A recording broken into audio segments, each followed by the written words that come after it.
Sujangarh bus stand पर किए गए जाम के मामले में प्रदर्शनकारियों और प्रशासन के बीच करीब मध्य रात्रि को सहमति बनी। इस दौरान गाड़ोदा धाम के महंत महावीर जति महाराज भी सड़क पर धरने पर बैठे और गौवंश को बचाने की अपील प्रशासन से की। प्रदर्शन के दौरान प्रेम स्वामी, रामनिवास पुगालिया, उपनेता प्रतिपक्ष रिचपाल विजाणिया, विजय चौहान, एडवोकेट मनीष दादीज, पार्षद हरिओम खोड़, बबलू बजरंगी, मूलचंद सांकला, नरेंद्र प्रजापत, अरविंद विश्वेंद्रा सहित बड़ी संख्या में लोग देर रात तक मौजूद रहे। रात होने के कारण गो सेवकों ने पास स्थित सब्जी के ठेलों पर व दुकानों के आगे बैठकर वहीं मंगवाकर भोजन किया और समस्या समाधान का आश्वासन नहीं मिलने तक मौके पर ही डटे रहे। इस दौरान लाउड स्पीकर लगाकर कीर्तन भी किया गया। वहीं तहसीलदार राजेंद्र सिंह मौके पर पहुंचे और प्रदर्शनकारियों से बात की। आयुक्त कमलेश कुमार मीणा से कई बिंदुओं पर दूरभाष पर भी बात की गई। रात करीब 11:30 बजे मौके पर उपखंड अधिकारी मूलचंद लोनिया पहुंचे और प्रदर्शनकारियों को आश्वस्त किया कि पहले जहां पर आइसोलेशन वार्ड चल रहा था वहीं पर इसे दोबारा शुरू किया जाएगा और छाया पानी की व्यवस्था प्रशासन करेगा। चारा पानी की व्यवस्था भी नगर परिषद द्वारा करवाने की बात पर सहमति बनी। परमानेंट डॉक्टर की बजाय सुबह शाम गौवंश के चेकअप पर सहमति बनी। इसी प्रकार कंपाउंडर परमानेंट रखने की बात पर आम सहमति बनी। 5 कर्मचारी नगर परिषद प्रशासन द्वारा साफ सफाई के लिए रखे जाने पर सहमति बनी। इन बातों पर सहमति बनने के बाद धरना प्रदर्शन को स्थगित कर दिया गया। इस अवसर पर डीएसपी राम प्रताप बिश्नोई भी मौजूद रहे। दूसरी ओर कोतवाली पुलिस को नगर परिषद के जमादार शिव भगवान ने रिपोर्ट देकर बताया है कि बस स्टैंड के पास मृत पशु पड़ा हुआ होने की हमें सूचना मिली। इसको लेकर पब्लिक ने रास्ता रोक रखा है और मृत पशु को उठाने नहीं दे रहे हैं, इसलिए मृत पशु उठाने के लिए सुरक्षा प्रदान की जाए। पुलिस को दी गई रिपोर्ट में नगर परिषद के जमादार का कहना है कि बस स्टैंड पर करीब 5 बजे मृत पशु पड़े होने की सूचना मिलने पर मैं और नौरतन मल मृत पशु को उठाने के लिए गए तो वहां पर बबलू बजरंगी, लिचू विजाणिया, विजय चौहान के नेतृत्व में करीब 100 से 125 आदमी इकट्ठे होकर लोक मार्ग को अवरुद्ध कर दिया और टायर जलाकर नगर परिषद के विरुद्ध नारेबाजी की और आम जन को असुविधा उत्पन्न कर दी और मृत पशु को हमें नहीं उठाने दिया।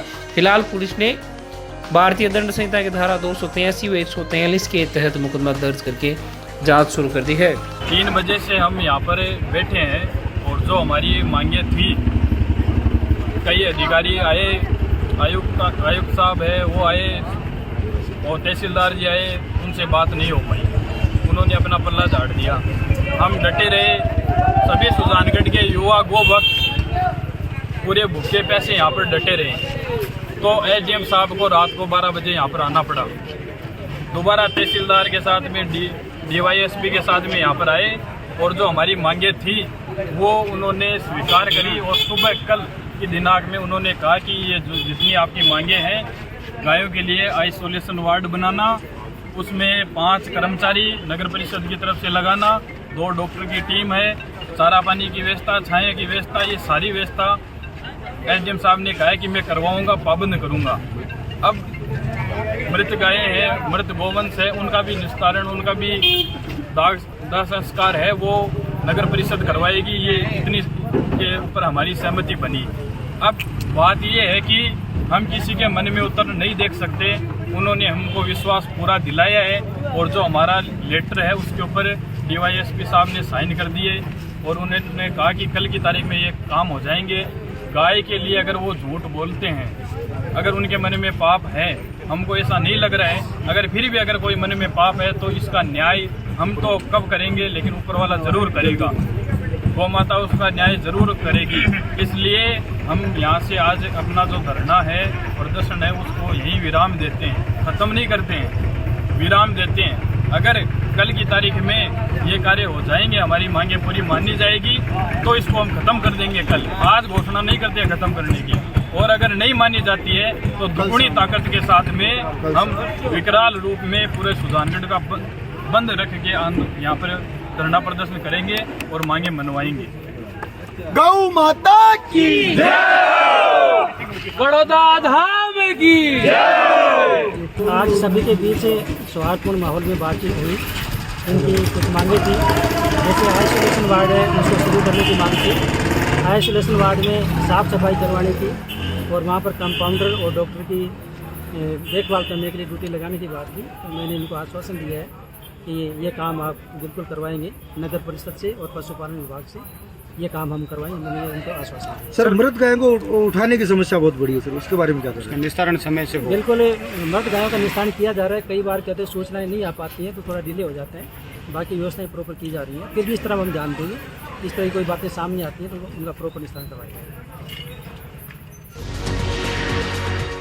सुजानगढ़ सालासर रोड पर लोडिंग टेम्पो का टायर फट जाने से 8 लोगों के घायल हो जाने की जानकारी मिली है। जानकारी के अनुसार रामदेवरा से हिसार जा रहे यात्रियों के साथ यह हादसा भाग्यश्री होटल के पास लोडसर गांव के करीब हुआ है। घायलों को टीम हारे का सहारा के सोनू प्रजापत ने अपनी निजी गाड़ी से अस्पताल पहुंचाया व श्याम स्वर्णकार टीम हारे का सहारा के संयोजक को सूचित किया, जिस पर सभी को अस्पताल में भर्ती करवाया गया।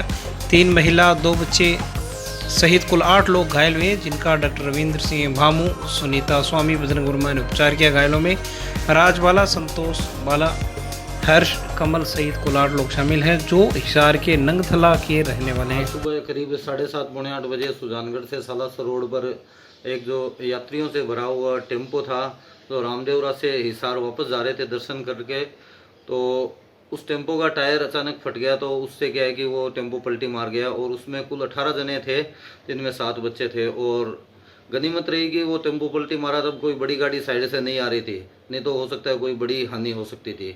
तो उन घायलों में से 8 घायलों को सुजानगढ़ हॉस्पिटल लाया गया। वहाँ जो होटल मालिक है सोनू प्रजापत, उनकी निजी गाड़ी से यहाँ पे लाया गया और उनका उपचार करके, और 2-3 महिलाओं को थोड़ी ज़्यादा चोट लगी थी, बाकी बच्चे थे उनके थोड़ी कम चोट लगी थी। उनको प्राथमिक उपचार के बाद यहाँ से छुट्टी दे दी गई थी।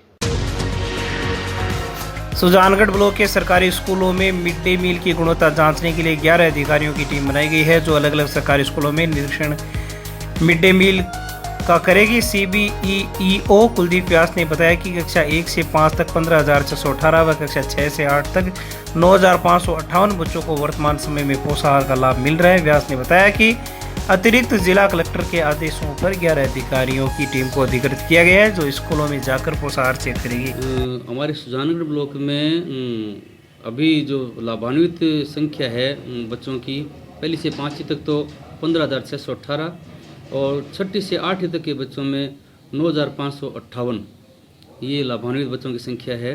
और कुक कम हेल्पर है वो सभी स्थानों पर है, और जहाँ कमी रहे और डिमांड होती है नामांकन के हिसाब से, वहाँ SMC अपना डिसीजन लेकर के वहाँ नियुक्ति SMC के द्वारा कर दी जाती है। अभी 2 दिनों से अभियान भी चल रहा है विभिन्न विद्यालयों में। ADM साहब की तरफ से आदेश है, 11 अधिकारियों को लगाया हुआ है, वो 3-3, 4-4 स्कूलें हैं उनमें अवलोकन कर रहे हैं और लगभग जगह पर सही स्थिति पाई जा रही है। बच्चों में मिड डे मील के प्रति क्या रुझान है और गुणवत्ता को लेकर क्या स्थिति है? बच्चे मिड डे मील बहुत चाव के साथ खाते हैं, और क्योंकि वो एक क्रम बन गया है तो उनके लिए भी अच्छा है कि घर से खाना लेके नहीं आना पड़ता और पका पकाया भोजन उनको विद्यालय में ही प्राप्त हो जाता है। हमारे ACBO प्रथम हैं ओम प्रकाश देवटिया सर, वो भी लगातार इसकी मॉनिटरिंग करते हैं, और जहाँ ये लगता है कि सब्जी आदि में और कोई सुधार नहीं हो रहा तो वहाँ निर्देश भी दिए जाते हैं। ऐसे 1-2 जगह लगा कि आलू बनते हों तो उनको भी ये कहा गया कुछ चेंज भी करो सब्जी। तो इस तरह से प्रयास ही है कि बच्चों को पका पकाया भोजन, बढ़िया भोजन मिले, इसके लिए हम निरंतर सक्रिय रहते हैं।